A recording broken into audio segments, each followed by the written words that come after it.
Kembali lagi pada perkuliahan. Sekarang kita akan melanjutkan pertemuan untuk memenuhi literasi media. Pada pertemuan ke-10 ini, kita akan membahas materi berikutnya mengenai menyelamatkan halayak media. Ya. Tadi Anda semua sudah istirahat, ya kan? Sudah makan, sudah beribadah. Nah, sekarang kita kembali lagi ke perkuliahan. Artinya di sini ada misi ya, menyelamatkan, gitu kan. Nah, bukan sok pahlawan, bukan misalnya sok paling benar gitu ya. Karena pada intinya eh, tidak semua misalnya orang itu sempurna, ya kan? Kadang-kadang hilaf, kadang-kadang melakukan kesalahan, ya. Tapi ini adalah usaha kita. Ketika kita menjadi seorang profesional, termasuk saya ya, saya sebagai pengajar misalnya punya tanggung jawab melayani mahasiswa, ya kan? Nah, bagaimana kita misalnya melihat profesi seorang dosen atau guru memberikan pengajaran yang baik untuk murid atau mahasiswanya. Nah, kadang-kadang juga saya mengevaluasi apakah saya sudah benar, gitu ya, sudah baik mengajar saya. Apakah berdampak positif bagi mahasiswa saya. Sama halnya Anda ketika masuk ke dunia media nantinya akan terbesit pikiran seperti itu ya. Di balik mencari uang, memenuhi kebutuhan hidup, bekerja itu aktualisasi diri, menunjukkan potensi Anda dan mengimplementasikannya ke dalam pekerjaan. Ya. Media artinya menginformasikan audiens atau halayak mengenai konten yang akan Anda tampilkan. Ya. Apakah hanya sekedar melayani dan menghibur?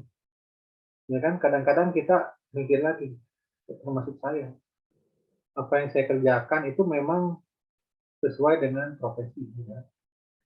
Tapi apakah ada dampak buruknya? Ya kan? Apakah saya bisa memperbaiki misalnya kesalahan yang pernah saya lakukan dalam pekerjaan saya? Nah, itulah menyelamatkan halayak. Berarti Anda ada rasa tanggung jawab. Selain membuat mereka puas dengan apa yang kita sajikan, tapi juga ada nilai-nilai lain yang bisa misalnya menyelamatkan halayak Anda dari informasi yang tidak benar. Atau tadi kembali lagi ke pembahasan mengenai ideologi, ya di komunikasi massa misalnya ternyata membuat orang menjadi sesat dalam pemahaman gitu kan, ya. Oke, kita mulai. Sudah 5 menit berselang, langsung ke slide-nya. Oke, akan saya tampilkan. Dan sudah saya share juga materinya melalui WhatsApp ya. Nanti akan ada satu pertanyaan untuk tugas presentasi dikumpulkan dalam waktu seminggu ya, seperti biasa.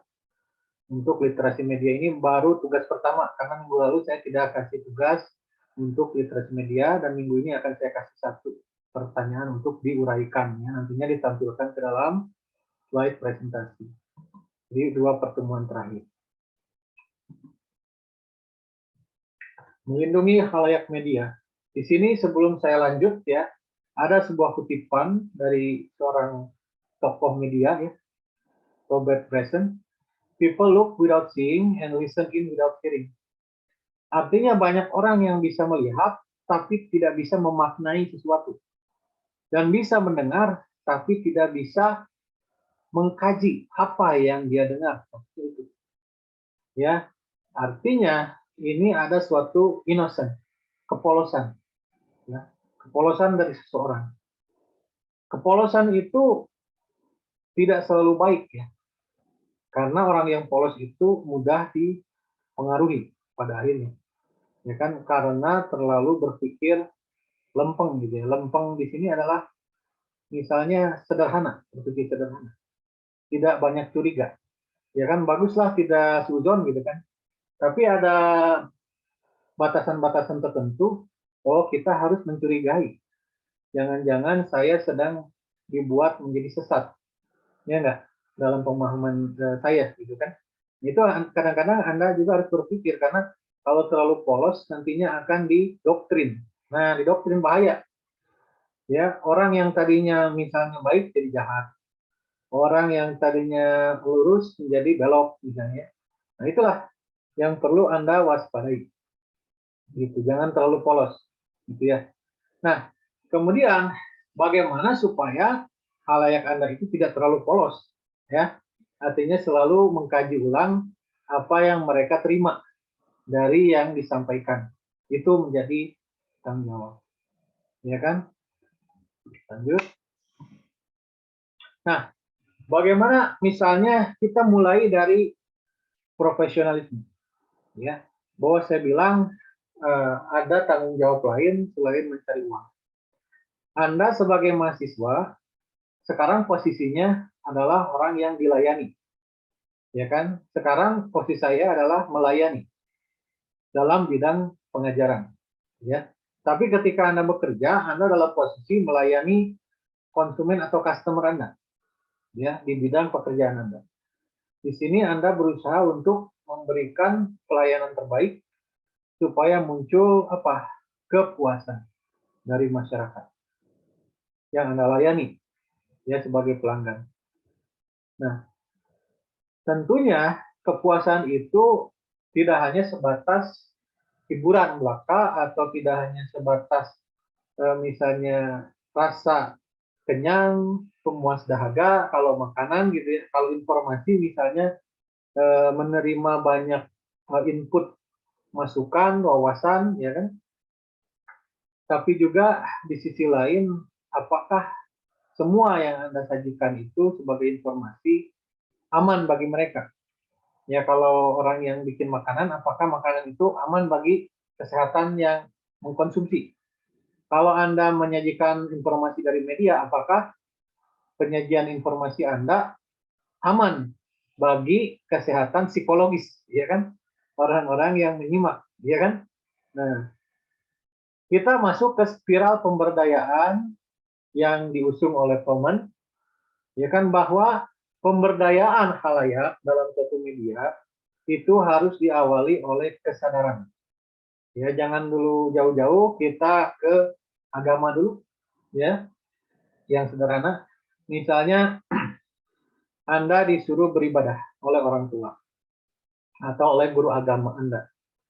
Kalau Anda belum punya kesadaran atau awareness, maka akan merasa terpaksa. Ya, saya disuruh, padahal saya sedang main game atau nonton TV, atau saya sedang sibuk ngerjain tugas, disuruh beribadah, gitu kan?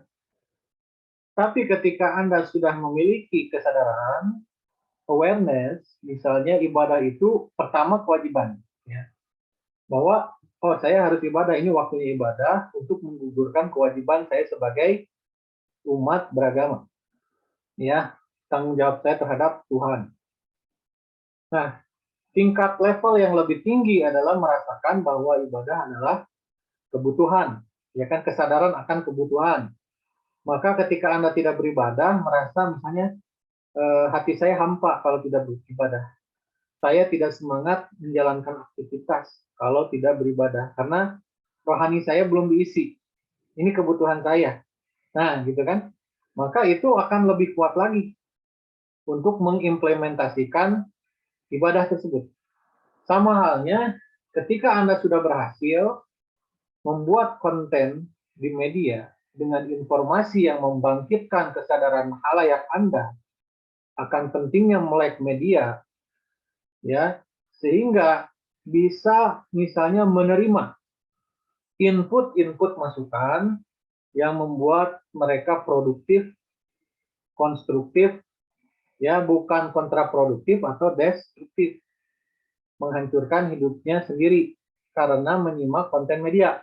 Nah, itu yang bahaya. Ya, karena misalnya mereka sudah sadar hal itu akan membahayakan diri mereka sendiri. Itu yang penting, kesadaran dulu ya. Setelah muncul kesadaran, akhirnya Anda bisa menganalisis masalah dalam suatu media. Kenapa misalnya akhirnya orang jadi keluar dari ajaran agama? Kenapa orang akhirnya menjadi ateis misalnya secara ekstrim?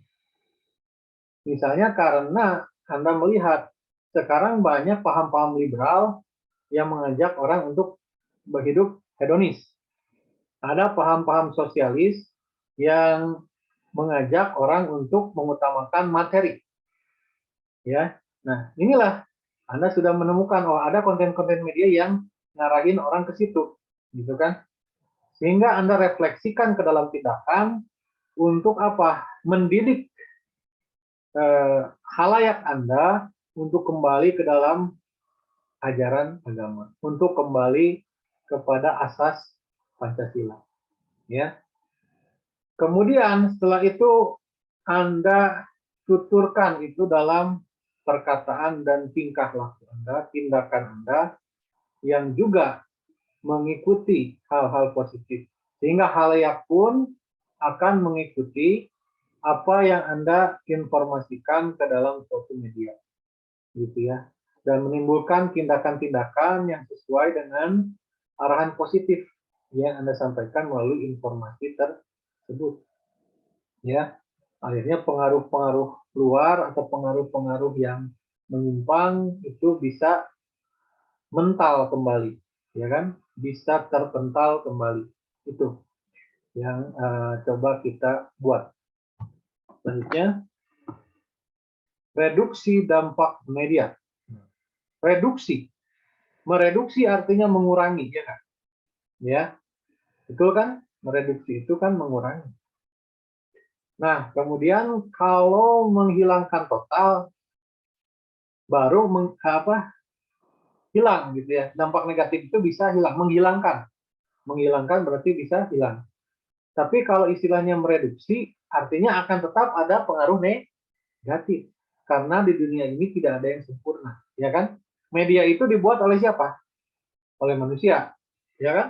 Manusia itu bukan makhluk sempurna. Ya, artinya selalu ada celah kekurangan. Ya kan? Kita tidak bisa menghilangkan dampak negatif dari media, hanya bisa mereduksi, mengurangi ya. Ya kan? Dengan niat kita mengurangi dampak negatif aja itu sudah suatu nilai positif. Anda peduli terhadap audiens ya, yang merupakan bagian dari masyarakat Indonesia. Ya. Apa sih usaha-usaha kita untuk mereduksi dampak media ini? Dampak-dampak negatif terutama ya. Yang pertama itu bisa beraktivitas secara fisik, artinya berolahraga. Banyak orang-orang yang keranjingan gadget itu berbaring di tempat tidur bisa hampir seharian. Bahkan ada orang-orang yang ditanya di kelas, saya tidak suka berolahraga karena saya tidak suka berkeringat. Ya, tapi dari situ apa dampaknya adalah kesehatan. Kalau masih muda belum terasa ya, nanti udah berumur banyak misalnya penyakit yang dirasakan, termasuk diabetes. Ya, itu kan akibat jarang berkeringat. Kemudian konsumsi makanan yang banyak. Ya, inilah misalnya selain mereduksi, ini akan apa? Memberikan kesehatan bagi halayak tersebut. Yang kedua adalah berkreativitas. Ya, jadi jangan selalu pasif. Jadi orang penonton pasif ya kan. Kalau nonton TV terus, nonton channel terus di YouTube atau misalnya dengerin terus radio, ya, Anda hanya bisa jadi penikmat, tapi bukan kreator. Nah, jadi imbangi dengan berkreasi, gitu ya. Udah nonton misalnya tayangan-tayangan masak, Anda praktekkan bagaimana membuat menu-menu masakan yang setelah Anda tonton. Nah, ya enggak? Biar imbang dengan aktivitas kreatif Anda. Udah nonton misalnya channel musik, coba bikin musik. Ya, kalau nggak bikin lagu ya misalnya mempraktekkan cara bernyanyi atau bermain musik, ya nggak? Nah, dan misalnya kalau lihat tayangan olahraga sepak bola, misalnya, oh kapan-kapan saya praktek bermain sepak bola dengan teman-teman saya, ya nggak? Nah, kreativitas untuk mengimbangi dampak negatif ya. Kalau kebanyakan keranjingan media. Bermasyarakat, ada istilah mendekatkan yang jauh dan menjauhkan yang dekat. Ya, artinya apa? Kalau misalnya orang terpaku pada layar handphone atau layar kaca, akhirnya hanya berbicara dengan yang ada di dunia maya, hanya menyimak apa yang ada di dunia maya, tapi tidak berkomunikasi dengan keluarganya, sehingga terjadi breakdown dalam komunikasi. Ya kan, banyak konflik, banyak pertengkaran, bahkan di lingkungan pertemanan pun seperti itu karena tidak bisa membangun keakraban dengan teman kantor misalnya. Nah, itulah. Jadi kita tidak bisa kompak, tidak bisa satu visi untuk mencapai sesuatu misalnya. Ya, membaca dalam tanda kutip, yang membaca kan banyak. Bisa membaca misalnya hal-hal yang bersifat sepele, ya kan? Hanya misalnya baca walkthrough untuk menyelesaikan misi game gitu kan. Nah, itu bukan baca yang dimaksud di sini ya. Bacanya ini yang memberikan wawasan pengetahuan sehingga bisa berpikir bijaksana gitu ya. Mengasah intelektualitas Anda, mengasah misalnya bagaimana Anda bertingkah laku adil terhadap orang lain gitu kan. Berkontemplasi artinya hiruk pikuk di kehidupan kota ini akan mengalihkan perhatian Anda. Ya, misalnya media-media mengenai konsumerisme, ya, sehingga Anda terpaut pada pamer kekayaan dengan mengorbankan tabungan Anda untuk gaya-gayaan, untuk lifestyle, ya kan? Akhirnya kerepotan, bahkan banyak piutang, ya, akibat dari gaya hidup yang terlalu mewah. Kembali misalnya merenung, apa sih manfaat misalnya gaya hidup mewah gitu. Tidakkah kita perlu menginvestasikannya untuk masa depan? Bahkan gerakan-gerakan pencinta alam itu menjelajah hutan, mendaki gunung itu untuk apa? Salah satunya mencari spot untuk merenung, ya, untuk kembali misalnya melihat esensi Anda hidup itu apa, ya, untuk bersyukur, untuk bisa menerima sesuatu apa adanya yang bisa kita raih gitu ya, tidak muluk-muluk gitu kan. Kampanye hari tanpa TV atau tanpa gadget lah ya kalau zaman sekarang. Kalau dulu mungkin didominasi oleh TV, sekarang tanpa gadget. Karena apa? Nah, gadget itu dua mata pisau, bisa bermanfaat, bisa negatif. Salah satunya adalah orang yang kecanduan game, contohnya ya. Itu juga kan media. Ya, gaming itu kan masuk ke dalam suatu media hiburan. Ya, ada satu mahasiswa regular A ya yang pernah diajar saya itu eh, tidak masuk selama 2 semester. Ya, tidak masuk. Setelah itu dipanggil lah, ya, karena orang tuanya mengeluh.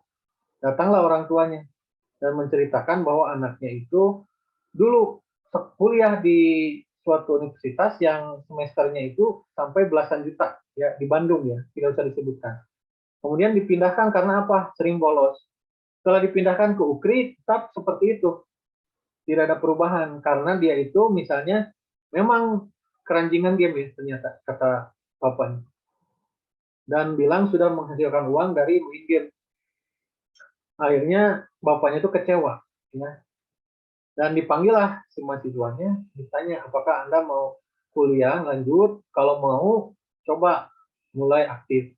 Kalau enggak silakan main game, tapi apakah Anda bisa menjamin permainan game Anda itu bisa berlangsung lama? Trennya tidak akan berubah karena game kalau trennya berubah misalnya belum tentu Anda menghasilkan uang lagi, gitu kan.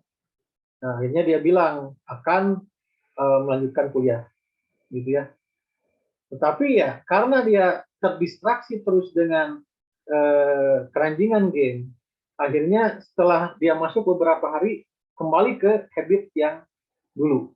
Artinya kecanduan itu tidak hanya narkoba, ya nggak? Kecanduan itu bisa media juga, ya kan?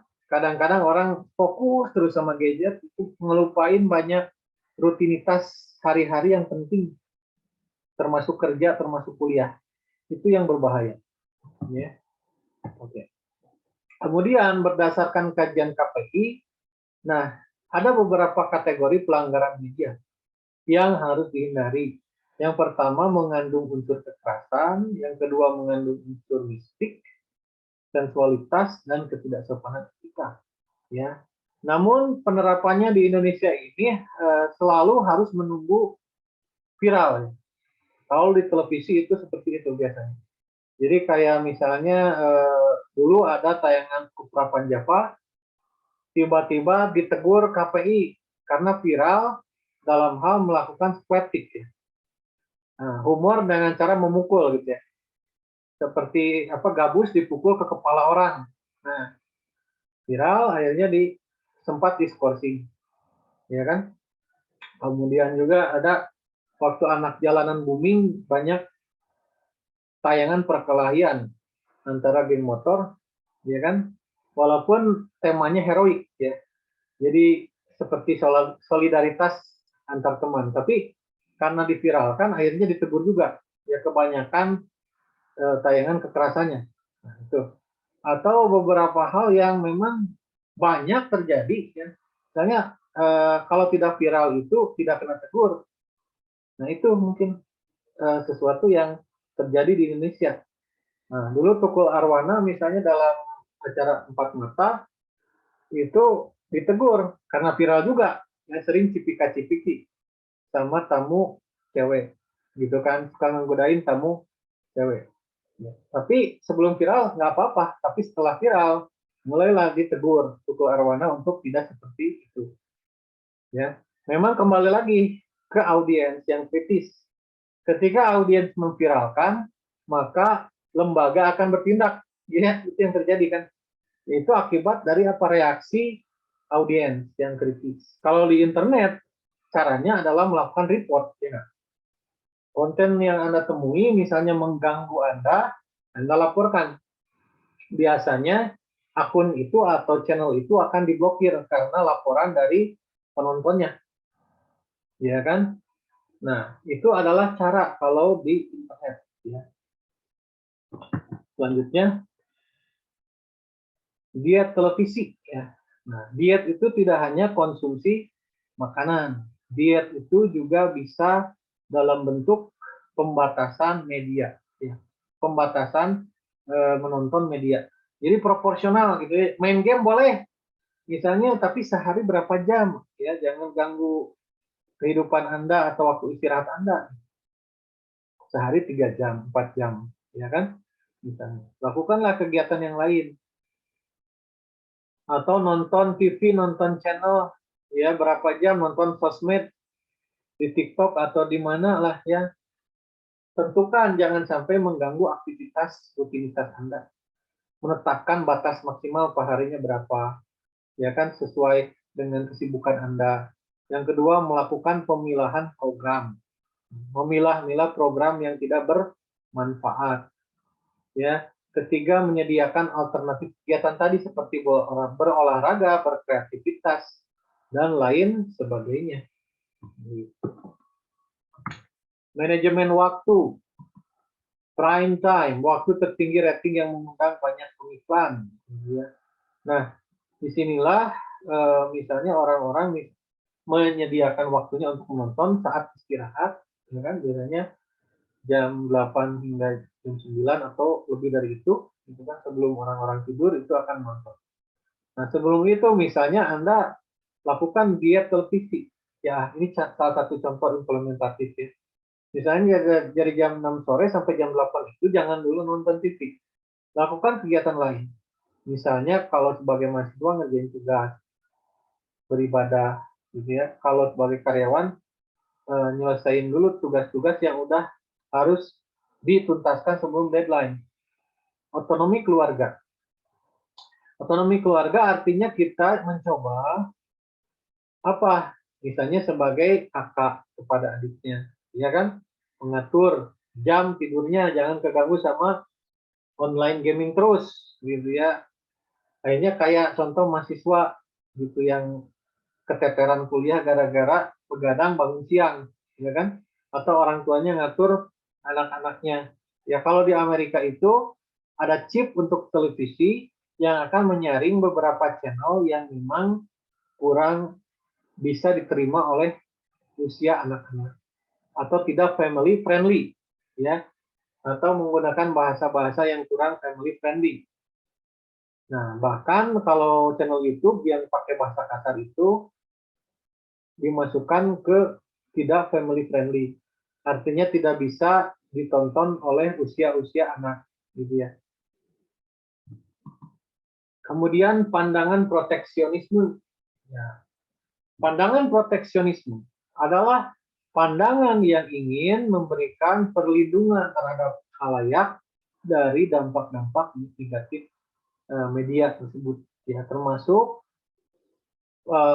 produser media atau orang-orang yang bergerak di bidang media ini yang memiliki pandangan proteksionisme akan mencoba menyajikan konten edukatif atau setidaknya walaupun ini konten hiburan tidak melampaui batas-batas tertentu, ya, tidak misalnya merusak moralitas penontonnya karena misalnya Anda mengejar rating atau uang, ya. Orang-orang yang proteksionis akan menghindari hal-hal tersebut, ya, dan akan mengurangi apa? Dampak-dampak kekerasan yang ada dalam teori cultivation atau kultivasi. Karena dalam pandangan tersebut, perspektif kultivasi, media itu harus selalu diwaspadai dan dicurigai akan menghadirkan kekerasan dan dampak negatif lainnya. Ya, maka ini akan antisipasi oleh pandangan proteksionisme, ya kan? Dilanjutkan model pelatihan, ya, menurut Stoll 2001 pada halaman 7 itu dimulai dari kepemimpinan dulu, ya. Artinya membuat orang-orang memiliki jiwa leadership. Kalau Anda memandang kepemimpinan ini secara garis besar, artinya Anda bisa memimpin personil di bawah Anda, ya nggak? Ya, dalam bayangan secara umum seperti itu. Tapi sebetulnya itu terlalu sempit, karena tidak semua orang akan memimpin orang lain dalam satu kelompok. Artinya kepemimpinan ini self leadership, memimpin diri sendiri dulu, ya. Nah, kalau kita kajian konteks agama, misalnya manusia diciptakan di muka bumi sebagai khalifah, ya kan? Khalifah ini pemimpin. Nah, pemimpin artinya orang yang akan memberdayakan segala macam yang ada di dunia, termasuk sumber daya alam, ya kan? Termasuk sumber daya manusia. Nah, kalau orang sudah bisa memimpin dirinya, maka akan terjadi perubahan yang baik bagi dunia. Ya kan? Sebaliknya apabila orang tidak bisa memimpin dirinya sendiri, akan terjadi kerusakan di muka bumi. Ya. Contohnya, contoh ekstrim langsung misalnya kita lihat Zionis Israel. Nah, itulah contoh orang-orang yang tidak memiliki kepemimpinan. Karena apa? Tujuannya ingin menduduki suatu wilayah dengan cara menjajah bahkan membunuh orang-orang di tanah Palestina. Kita sering dengar pada bulan Ramadan ketika mereka penduduk Palestina tarawih itu ada yang ditembakin dan dibom. Ya, artinya mereka berbuat kerusakan karena tidak memiliki jiwa kepemimpinan. Anda di sini sebagai mahasiswa yang memiliki jiwa kepemimpinan adalah mahasiswa yang disiplin, tepat waktu, ya kan? Ketika saya menjelaskan menyimak dengan baik, kemudian tidak melakukan distraksi apapun ketika saya menjelaskan. Berarti ini salah satu jiwa kepemimpinan yang setelah Anda kuasai di kelas. Ya, itu saja dulu. Memimpin diri sendiri supaya bisa baik. Ya, misalnya ada mahasiswa yang protes dengan cara sengaja tidur ketika saya menjelaskan. Jadi bukan ketiduran, sengaja tidur dalam bentuk protes, malas saya ngedengerin gitu kan, ngedengerin saya bicara. Nah, kadang-kadang ada yang seperti itu, ya. Kemudian menunjukkan sengaja gitu, atau ngobrol keras ketika saya, ya suaranya keras ketika saya menjelaskan. Nah ini adalah salah satu bentuk bahwa oh mahasiswa ini belum bisa memimpin dirinya sendiri, apalagi memimpin orang lain, ya enggak. Nah nanti Anda akan juga bisa memimpin keluarga, memimpin perusahaan, ya, tapi minimal kepemimpinan diri dulu.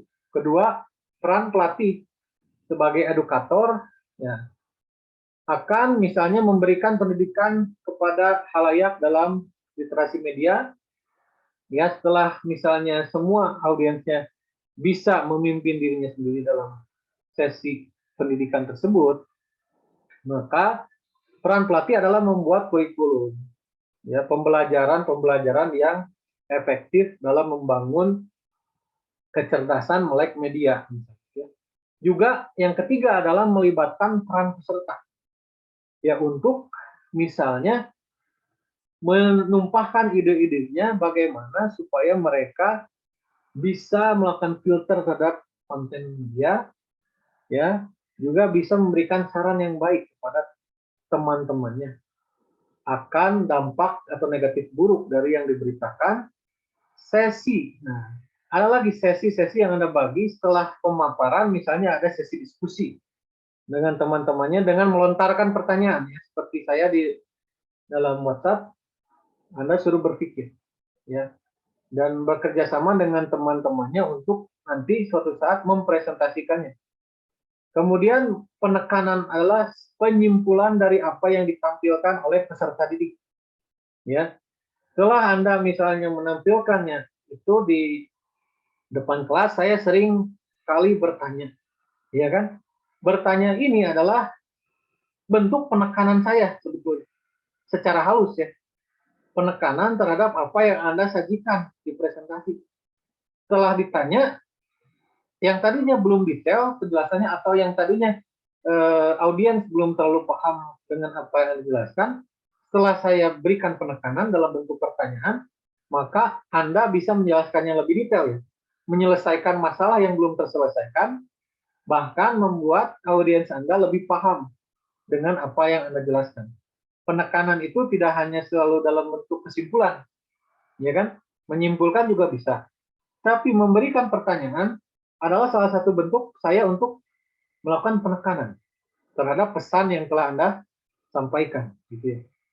Yang terakhir adalah fokus, ya, fokus dalam tujuan, ya. Kalau arahnya misalnya yang tadi mata kuliah komunikasi massa untuk memahami apa saja yang disebarkan oleh media pada halayaknya, termasuk misalnya tadi ada ideologi-ideologi yang disebarkan. Akhirnya mahasiswa itu fokus terhadap bentuk-bentuk ideologi yang positif dan negatif.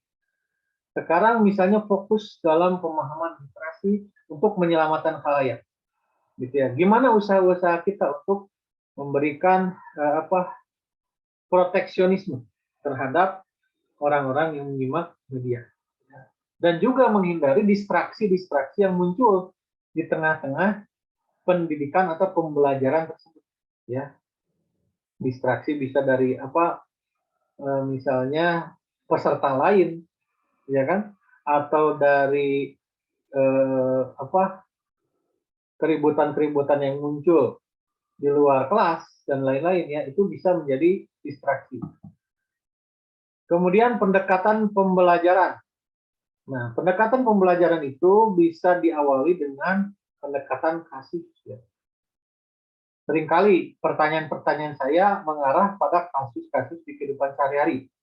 Dari teori yang saya paparkan di slide, saya beri pertanyaan langsung ke kasus, ya kan, supaya Anda juga bisa nyambung menyambungkan antara penjelasan saya dengan kasus di kehidupan nyata di media-media massa, ya nggak?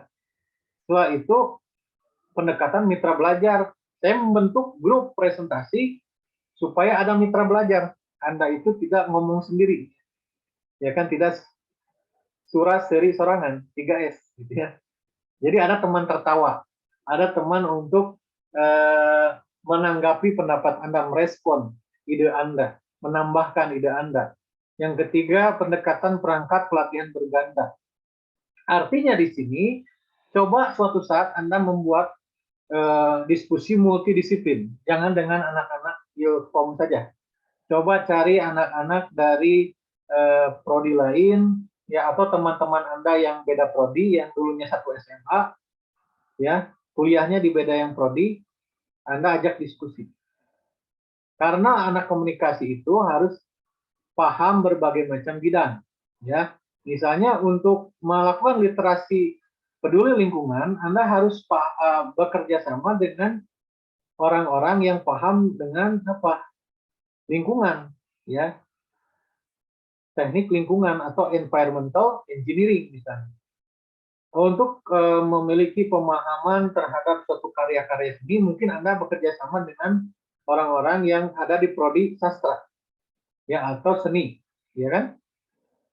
Nah, atau Anda coba memahami bidang-bidang apa informatika untuk menyebarkan media di internet, maka Anda harus melakukan pelatihan dengan mahasiswa dari prodi informatika, ya kan? Nah, atau sistem informasi, ya. Ini adalah cara untuk Anda memperkaya wawasan Anda dan juga cara mengimplementasikan pengetahuan Anda. Yang keempat, pendekatan praktis membumi. Artinya, segala sesuatu yang telah dipaparkan secara teoretis, carilah implementasi yang benar-benar bisa dipraktikkan dengan baik, gitu ya, dengan sesuai dengan kenyataan, tidak mengawang-awang. Oke, yang terakhir adalah satu slide lagi, Malcolm Knowles, 1995, otonom menentukan arah belajar, ya. Kemudian memiliki pengalaman dan pengetahuan, berorientasi tujuan, berorientasi pada relevansi, bersifat praktis dan membutuhkan respect, ya. Oke. Artinya membutuhkan respect di sini apa? Jadi pembelajar dewasa, ya, pertama mahasiswa itu sudah bisa menentukan arah belajar, kritis, ya, dalam menerima materi dari dosennya. Yang kedua, memiliki pengalaman dan pengetahuan. Saya tidak meremehkan mahasiswa saya tidak tahu apa-apa, mendengarkan saya. Beda, mahasiswa itu sudah punya pengetahuan latar belakangnya. Jadi saya ini di sini cuman brainstorming, ada sesuatu yang belum Anda dengar, berarti itu nilai plus. Hal yang pernah Anda tahu itu menjadi bahan diskusi nanti dalam suatu bentuk presentasi ataupun bentuk diskusi dengan dosen, ya enggak? Ya, jadi Anda sudah punya dasar. Anda juga sudah tahu tujuannya apa belajar, ya. Kemudian Anda juga sebagai pembelajar dewasa itu sudah orientasi relevansi. Seringkali dikasih pertanyaan, mahasiswa nanya ini, jawaban saya nyambung atau enggak? Karena Anda pengen tahu ini relevan atau tidak, gitu kan? Bersifat praktis, ya. Juga dikasih praktek-praktek untuk pembahasan mahasiswanya, ya. Dan juga Anda pasti butuh penghargaan dari saya. Pengen didengar, jangan dipotong di tengah-tengah, tunggu selesai, ya nggak? Ya, kayak gitu. Nah, itulah pembelajar dewasa. Ya, seperti ini karakter-karakter pembelajar dewasa. Oke. Nah, sampai di situ dulu. Setelah ini saya kirim pertanyaannya. Oke, satu pertanyaan saja dan link replaynya akan saya kirim nanti, ya. Besok lah kalau paling lambat, ya. Sekian dari saya. Assalamualaikum warahmatullahi wabarakatuh. Waalaikumsalam warahmatullahi wabarakatuh. Terima kasih. Waalaikumsalam warahmatullahi wabarakatuh. Terima kasih, Pak.